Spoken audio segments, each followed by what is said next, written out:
Welcome to C-Suite Scale, where executive minds unpack the real stories behind business growth. Today I'm joined by Charles Stucki, who is the VP of Marketing over at Neve. Welcome, Charles. How are you?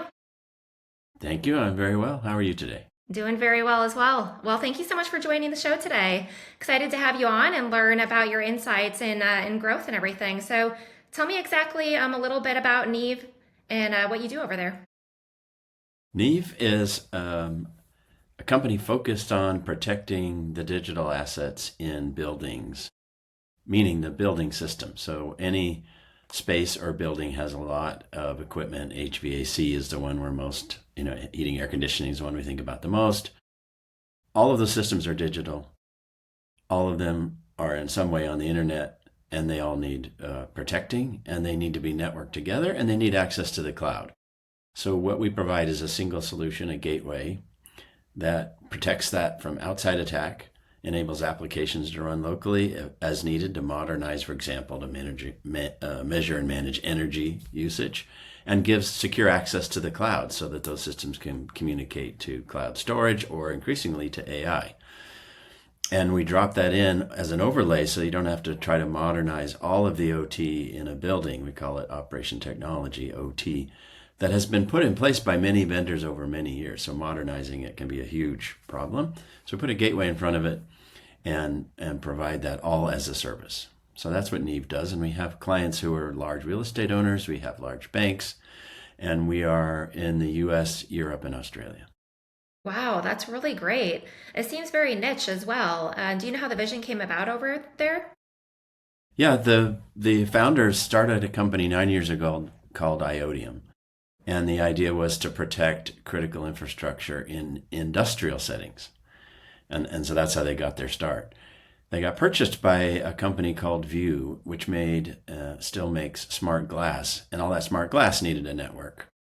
Once that came on board, it became clear from View's need and increasingly the customers that remote access, in order to access systems remotely, change settings, give other vendors remote access and yet know what they're doing. So they're not just have carte blanche. So, role-based access into those systems was what the market demanded. So in the early part of this decade, the company really focused on remote access as the primary value proposition, still protecting from attack, but increasingly providing automation so that makes it easy for different vendors to get just the right access, nothing more, to get full visibility to it. Then last year, we spun out from under View Glass and we became Neve at the very end of September. So less than a year ago, we became our own company and have really started growing strongly since then. And so how long have you been with Neve? I've been here for 2 years. Okay, so you're a part of the transition. That sounds exciting. Yeah, the launch was Yeah. a big deal. It was very successful. We went to a trade show the same week, and everybody we ran into said, "Oh, you guys rebranded. I saw you." And what they mean was they saw us on LinkedIn. We're a small company, so it's not like I had ads running during sporting events, right? Right. But everybody we network with in our ecosystem saw that we had rebranded right away, and I think that's part of why we've been so successful. Awesome. Well, as the VP of marketing, I'm sure you played a critical role in that. Kind of talk to me about how you navigated that and just preparation up into the transition. Yeah, so I tend to think of marketing's job as to take care of key assets. And so the number one asset for this launch was to redo the website. And that meant coming up with a brand identity, coming up with the whole set of values that go into it so we can communicate to our ecosystem, but also our own employees about who we were. So all of that went into the thinking of designing the brand language and the brand launch and then the website to go with it. And the reason I put that all in the website is the assets I want to take care of need to be assets that have to be kept current. People always talk about make a document that has this in it. Well, that is to me water under the bridge. It flows down and then no one looks at it again. So it's the assets that are live, that are digital, are the ones that need to hold your brand and your strategy. So for our brand identity, it's the website, and so that was a major task. The other one was to try to make what we put up on LinkedIn interesting enough that people would look at it. So we tried to make interesting posts. We tried to get our whole ecosystem to repost. We did a little bit of LinkedIn advertising to supplement it, and we did AdWords from Google AdWords to get people who were searching for our old company or for keywords, and all of that worked right away. Drove traffic to our site, and as I said, people knew. Mhm. That's awesome. Super exciting that you kind of navigated all of that pretty seamlessly, it sounds like, with great Yeah, and success. there were a lot of documents to convert too. Of course, part of another key asset is the documents that our salespeople use, and so that was all being updated at the same time. Yeah, so that was a big task, and we have continued to evolve, but that was a step function change in the company's trajectory for sure. Awesome. And so talk to me about how you work closely with the sales team because they're the front lines. They're getting, immediate feedback from the end user. So talk to me a little bit about that. Yeah, there's several things that are critical. The one that's obvious is they always have feedback on the slides. Hmm. Just call them the slides, right? So it's also handouts and signage and announcements on LinkedIn. We engage them in all of those things. But if you think about what they need the most, is a set of slides that they're going to change, but that reflect the branding, the messaging, the value proposition, understanding of the persona or ICP. And so I'm in touch with all the salespeople every week to try to get their feedback. And when we get together in person, what the second thing I want to say about that was I try to draw out more narrative from the salespeople who have been the most successful in the most recent period. What was it that, people might think it goes without saying, and I'm doing the opposite. No, say more about what it was. And we have recordings of all the sales calls. I could go back and listen to them all. Yeah. But I find much more valuable to have a sales make them talk for 15, 20 minutes. Talk about what exactly went through the mind from your point of view of the customer that brought them along. And that has a huge influence on shaping what we say. So, it's constant feedback, but then those sort of I can only do it in person, that I can draw them out like that for whatever reason. But that has a huge impact on our messaging. So they have gotten now where they weekly make requests, things they want from this entire set of properties. So the website, LinkedIn, the slides, Yeah. campaigns, field events, trade shows. So they're constantly making requests, but I try to bring that back to them to draw out of them, well, what is it that's really happening in the minds of our prospects? Yeah. Sounds like a little bit of positive reinforcement. You've gained the trust of the salespeople, you've implemented the changes that they've already expressed to you. And so now they want to go back to you for more. So it sounds like a really great relationship, which I think a lot of companies sometimes struggle with, that connection between marketing and sales teams. Yeah, it's a little bit difficult. I think if I were to narrate the strategy, it's respond immediately when they make a request. So you can't necessarily respond completely, maybe give them everything they want, but try to respond very quickly with the things that you can do. Be comfortable that that's going to introduce a little bit of chaos into your strategy, because it's sort of, catch as catch can. It's, bordering on slapdash. That's not quite right. But, you might change some slides to go with it and say, is that really?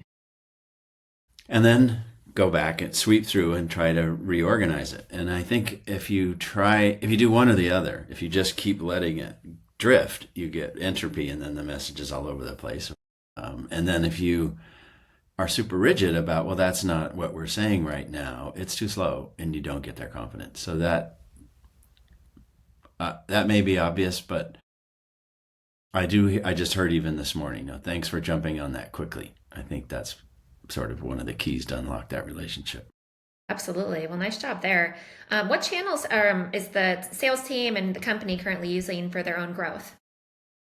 Yeah, so all of our products until very recently were sold, not bought. So meaning, on Amazon.com you buy. When a salesperson comes to you, that's sold. So most of our deals have been sold by a salesperson. And the reason I say until recently is we spent the last year building up our two-tiered channel distribution in US and Australia, and we're just starting to get deals that we didn't know about. So somebody sold them, but we didn't sell them. So, but all of our deals are sold. So again, the website's the most important because throughout, as a salespeople are touching the prospects in different ways, they're coming back to our website. And we have tools to see what who's coming to our site, so we know I can see the correlation between what they're doing and people visiting the site at different stages. So so we're using sales outreach as our number one channel. Our number one marketing channel is LinkedIn. So we've tried and we continue to try doing emails of various types. We'll do even emails by the vendor and the follow-up to a trade show. Very, very little visible effect. So we get good open rates and people come to our site and they don't download things.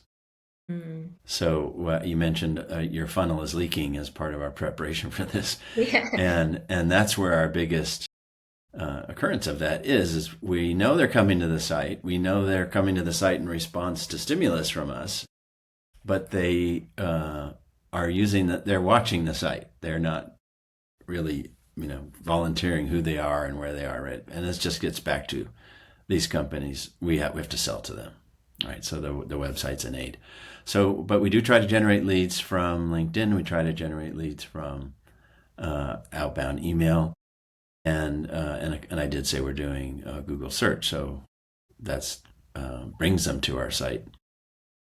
We also participate in the major industry events. So there's a couple of events in the U.S. and there's one in Europe that we participate in, and that generates those do a good job of generating leads, and not even sometimes the leads you expect. We had a recent show last winter where we were focusing on a new segment. All the signage, all the handouts were focusing on them, and I put a few of the handouts on the table for our traditional channel, and only one customer came from the target, but we got 75 leads from our tradition. But just being there, having a booth, and the salespeople working hard and in speaking slots, mixing, we got a lot of leads out of it. So it turns out that whether it's those events or field marketing events put on by our channel partners, it could be a local training, it could be a golf, field marketing works really well. Mm-hmm.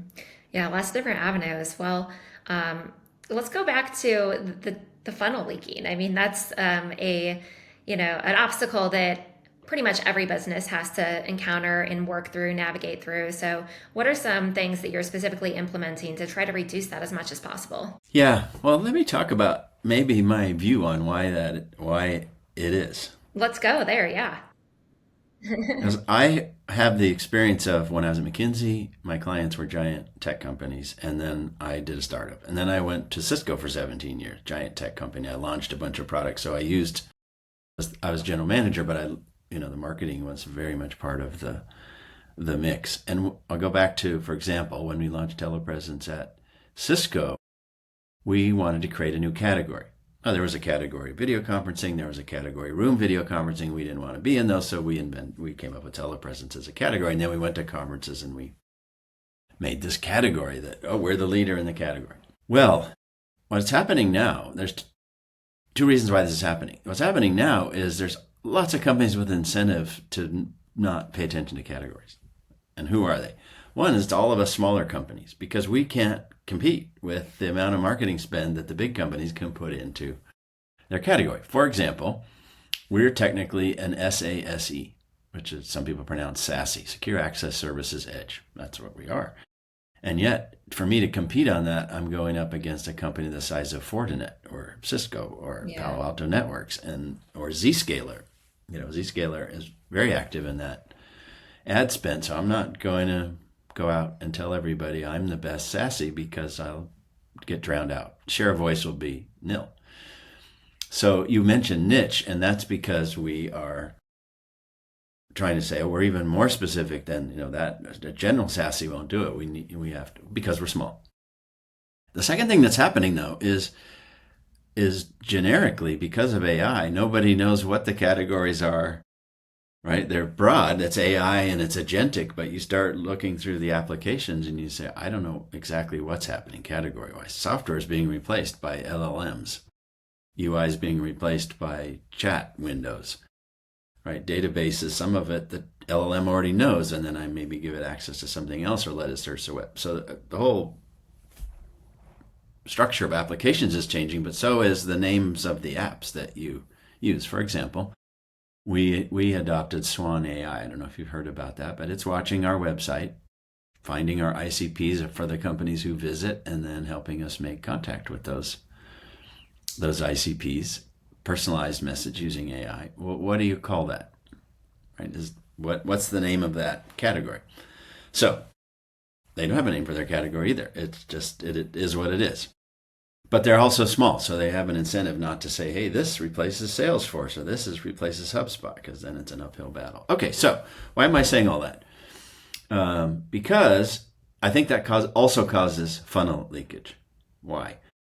Because it's a lot easier if the buyer says, I'm out here today to buy a firewall. Let me search for firewalls. Here's the best firewall. I'm buying a firewall. Okay, but if I say I'm a firewall, I'm going to lose to Cisco and Palo Alto. And so once I started to get someone's attention, hey, we have some very specific, we have great customers in your market. This is solving problems that you really have.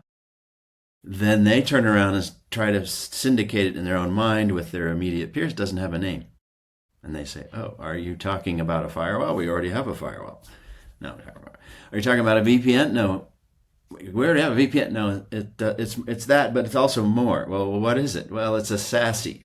Well, that's for IT. What do you talk? So then we make it harder on them to explain why they should buy it. But we kind of have to, or we can't get a seat at the table. So I think that is what I observe is happening. And how do you overcome that? Maybe that's what you're going to ask. But how you overcome that is with a lot of work. When you say a lot of work, I mean, is it just really tight messaging to make sure that you're properly articulating your value? Yes. So some of it's communication 101, which is, as I said, the salespeople want a slideshow, but they're going to customize it. So we spend a lot of time talking to people about, here's the life cycle, maturity cycle of the needs that we address. And many customers, or say at the lower end, aren't aware of the rest of it. So if you explain all that to them, you're going to lose them. Some people are further along, and if you explain to them the more rudimentary end, they're going to think, oh, you guys don't get it. We already solved those problems. Now we're worried about cloud data access, not about being hacked. Right? So you might, for example, move from basic security to portfolio level security and remote access to cloud access, to moving applications to the cloud. Let's say that's our funnel, our maturity model. Well, so we encourage everyone to try to figure out as quickly as you can before you talk to them, while you're talking to them, where they are on that. Because we're not just meeting a category need, it's already going to be a little bit complicated to explain who we are. So if you explain to them everything we can do, but they only know, or especially if they only know about one part of it, you need to quickly shrink your messaging down to that. So it's a lot of work in having various versions of the slideshow, training ourselves and our channel partners how to deal with that, having the right assets that they can point to. Right, here's this handout, here's this handout. Oh, here's one with everything on it, but let me focus your attention on this. And I see customer, and I've been in other small companies dealing with that same thing, right? If you could just say, think back to early in my career, we have a server and it does, 300 million transactions per second, and everyone else is at 150, right? Great, let me buy your server. But we're just not in that world anymore. Any modern B2B product is going to be complicated. Mm-hmm. And think about Andy Jassy used to stand up on stage and introduce a new category, and he'd spend 20 minutes doing the setup. Here's what we had, here's what customer said, and therefore we have this thing. But that was like a 20-minute thing, and then you're trying to do it in 1 minute. It's a real challenge. So when I say it takes a lot of work, is you're constantly circling through your slideshow, your website, your handouts, your sign messaging to see if you are hitting the target with enough breadth so that you catch the person, but then enough specificity so you get their attention without overwhelming them. Right? It's just, to me, a constant battle. Right. Well, definitely. And it sounds like you're, approaching it from that angle, but then also leveraging the channel partners, which I'm sure is benefiting you. One thing that I've heard in talking to similar people as yourselves is, they're also encountering this reason for things leaking through the funnel, and they're overcoming it more or less by just going above and beyond on customer service. And so I believe that that's, something that's very important, but it still requires, to get to the point where that customer is wanting to speak with you. Yeah, and I 100% agree with that. We have always had, our customers have always been satisfied and buying more, even when we were spinning out of our parent company, which was a difficult marketing period until it was accomplished. We still had our existing customers very happy with us and buying more. And that's, even the channel partners are now saying the same thing. These guys are present, they respond, the training is good, the service is good. Yeah, so that's a great point. I think it relates to what I said, which is, okay, so you weren't selling, they're not looking for a peg. So you're selling something a little more complicated after they've made that decision, which isn't easy for them. You need to, reinforce they made the right decision by, they might even come across something they hadn't thought about. Because again, as I said, it's complicated. So they say, oh, I forgot to ask if you have this, and if you can respond, oh, here's how you do that. Yes, we have that. In our case, our product's 9 years in the making, so we almost always have it. But we can't reveal it all in the sales process, or we won't get to the end, to the finish line. So, being able to respond and say, oh, here's exactly how you do that. Yes, we have that. Here's how you do it. Can really, smooth that over, and then they buy more. Yeah, that's the strategy. That's great. That's great. Well, let's talk a little bit about AI. It's already been mentioned here. What kind of major trends are you seeing in the market, specifically in the cybersecurity space, on what you're needing to navigate around with AI? Yeah, so I'll come back to it, but AI is itself introducing a whole new category of cybersecurity risk. The reason I'm going to come back to is I don't think the market knows what to buy in response to it. But if I back up, what's the huge change from AI? We thought what it was going to be is that it's super easy to generate content. You can generate text, you have to check it, but you can generate better articles. We do. You can generate images. They generally come out weird unless you really dumb it down with things that look like they came out of a video game. So you have to be careful. But it turns out that's not what it was. It turns out for me, the big win was it's kind of automating the SEO analysis and response process. So I use a tool called RivalFlow, for example, that watches all of our watches the keywords, watches when other companies are outranking us and looking at the content they use to do it, and then suggesting to us what content we should put up on which pages, which we don't do exactly what it said, but that's already a whole bunch of steps skipped of analyzing and deciding, and then we put up content. We write an article. We put it up in various places. We put links to it as resources on the right page, and then our keyword rankings go up. It actually works.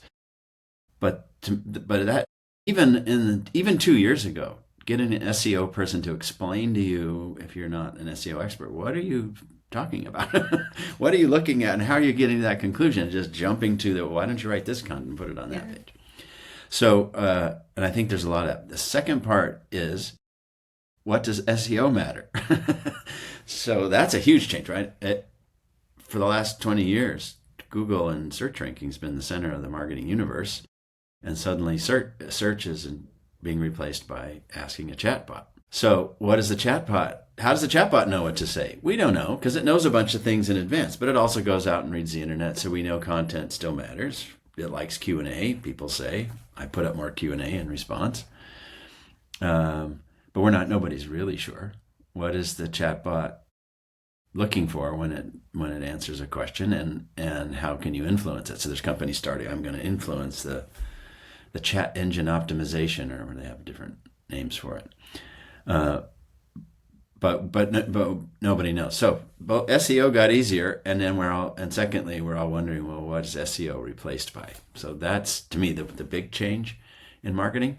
Now, on top of that, as everyone implements agents, and we are too, those agents have, people can create agents that are really great at just hacking you all the time. So it used to be, they'd say, if a state actor was after you on cyber, you were going to lose, right? So if North Korea or Iran or Russia is trying to go after you, you're in trouble, right? Unless Amazon and others manage to evade it with enough resources.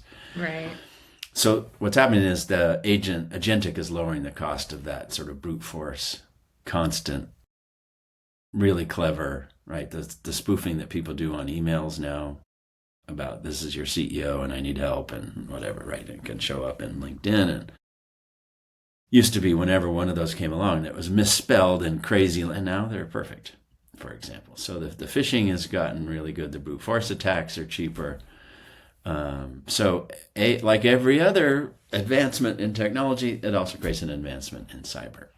But, and we sell products that can help with that. But talk about no category, I think nobody has figured out what the categories of security you buy in response to agentic AI. Yeah, absolutely. With the introduction of AI, would you say, I mean, you probably even answered this. I guess I'm wondering if there's anything to expand on here within the cybersecurity space, but like, is there anything that you're noticing that probably needs some more urgent awareness with the introduction of AI across the board? Well, in our industry, there's an easy answer because I mentioned these systems have been put in by vendors over the years. And there's a tool called Shodan, and you can just go scan ports and find open ports. And when you do it in our industry, others have done it, and you can see their reports on LinkedIn and things. They find thousands, tens of thousands of open ports. About half of them are lighting systems for some reason. And many of those, once you scan the port and you go to it, it'll bring up a little user interface, and many times it username admin, password admin. Total disaster. And so in our industry, that's kind of easy. The first thing everyone needs to be aware of is we haven't done the basics of cleaning up basic cyber exposure. None of those systems should be discoverable on the internet, whether it's our gateway or somebody else's. Those should all be behind a gateway where if you scan it, you find nothing. And then there's a second level, which is in our industry, they're still using VPNs. So they'll have a VPN into the network, and they say, well, the VPN has a password. Yeah, but that once you're in the network, you see everything inside the network. And again, in corporate IT, nobody does that anymore. It's micro-segmented, role-based access. They haven't implemented that in our industry. So for me, the basic awareness is the first couple of basic steps, Cybersecurity 101, 201, are still largely undone. The third one is that basic cloud access is also falling into the same trap that OT fell into in the first place, which is every vendor you work with, system vendor, IoT vendor, says, we have a cloud service. And so you sign up for our cloud service and we'll send data from your premise through our device to a cloud. You subscribe to our cloud and you go get it. Okay, well, now all those vendors are pulling data out of my system. I have to watch all of them, but also I have to go to all their clouds and get all the data. So again, I've just got this plethora of stuff that I've bought again. So they're falling in. So we're trying to get the message out. Well, that's not the way proper way to do cloud, right? You should have your cloud. Again, in IT, people know this, right? So I have Snowflake, whatever. I got my cloud, and I push all my data to my cloud. It's in a lake, and I can do what I want. Yeah. So we're trying to get those basic messages across. That sounds like so challenging, because it seems like the more you know, you take action on it, and then you uncover something new that needs action. It's like this unending, onion that you keep unraveling to find more and more to work on. Yeah, and cybersecurity has suffered from this problem, which is if you look at the surveys, a lot of companies have 25, 45 cybersecurity tools. So the way they dealt with this onion problem was every time they found a problem, they bought another tool. And certainly in marketing, we suffer from that, right? Oh yeah. Hundreds of tools. The problem in cybersecurity is you buy all that and you don't know how tight that mesh is. Is it fully closed or does it look like that? Because I have so many things. Who knows? And so that's a challenge, and we have our own story as to why you should buy from us to overcome that. But I think what are people going to do as AI does more of their work for them? And I think it's this level of analysis is you have to say, I no longer have to. What would happen is when you try to understand this, you start trying to understand one of those elements, and you go down a rabbit hole because it's so complicated. But with AI, you could get a good briefing on that in 1 minute. I'd say, okay, what is that tool doing? What is that tool doing? And so then I think what allows leaders to do is say, okay, I actually do understand the collection. Now let me understand what my strategy is. There you go. So I think that's the same thing on marketing, same thing for our customers in cybersecurity, is the AI will do more of the rote work and do more of the sort of analyst work of what is it, but what are you trying to do? What are you trying to accomplish? I faced this before in software, by the way. When software went from waterfall to agile, and agile start, and I've done this before, teams really start humming. Every 2 weeks they're releasing software. Suddenly the pressure's on the strategy. Why? Because I got more software coming. I better know this machine is rolling. I better start steering. There you Right? go. Because you go from trying to pull it forward, I can't get anything developed that I want to. Now it starts moving and it starts producing it. And then a lot of pressure on senior manager and product manager to say, well, where are we taking this thing? Yeah. And I'm hoping that's what's going to happen with AI, going to happen in marketing, is that as we get more automation and we can answer questions, solve problems, produce content more quickly, is more thought goes into, all right, where are we taking this thing? What is our messaging? And how can we meet our customers where they are more quickly? And I imagine people think about it all the time, but you've been in marketing, you spend a lot of time trying to get the machinery to actually do the thing. So I'm hoping that gets easier and we get more steering, more strategy. Yeah. Wow, you brought to light a really good point there that I think is underestimated, at least from my perspective, as far as the weight that is on the marketing department and within any type of an organization to be able to deliver and stay sharp and ahead of the game. So that's really, really good. Lots of kudos to you in steering that as the best you can. Well, what makes you excited about the rest of 2025 and going into 2026? Yeah, well, I think the business climate is pretty good. The global, I think we were all pretty worried a few months ago that the global nature of the economy was sort of changing under our feet, and it seems to have restabilized. Hopefully stays stable.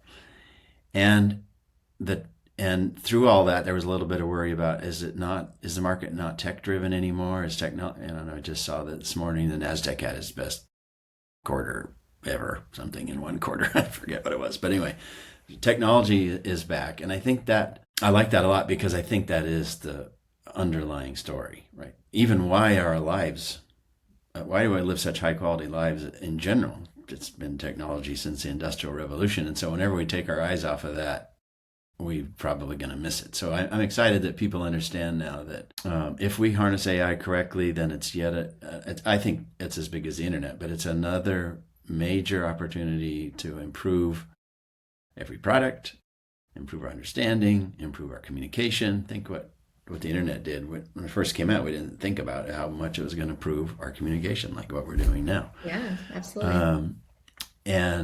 So I'm excited that the market is for the next year and a half looking ahead like that and saying, okay, in the Western markets at least, it's technology driven. Change is coming. We all know it's coming. There's going to be a lot of productivity. That means re-engineering. And it probably can make all of our products and our lives better. Let's try to focus on that, right? We're still worried that AI might take over and destroy us, but I think more and more people are saying, wow, we could say that about every technology, but if we harness it correctly, we get a lot out of it. So I feel pretty optimistic about the business climate for the next year and a half. Well, where can people reach out to you if they want to learn more? Yeah, I'm Charles at Neve.ai. You can find me on LinkedIn. Same thing, Charles Stucki. And I'm happy to have a discussion. Awesome. Well, thank you so much for your insights. Very valuable. I enjoyed having you on the show today. Hopefully you have a really great rest of your day. Thank you very much. I enjoyed it. Yeah, me too. Thank you so much, Charles. Have a good one.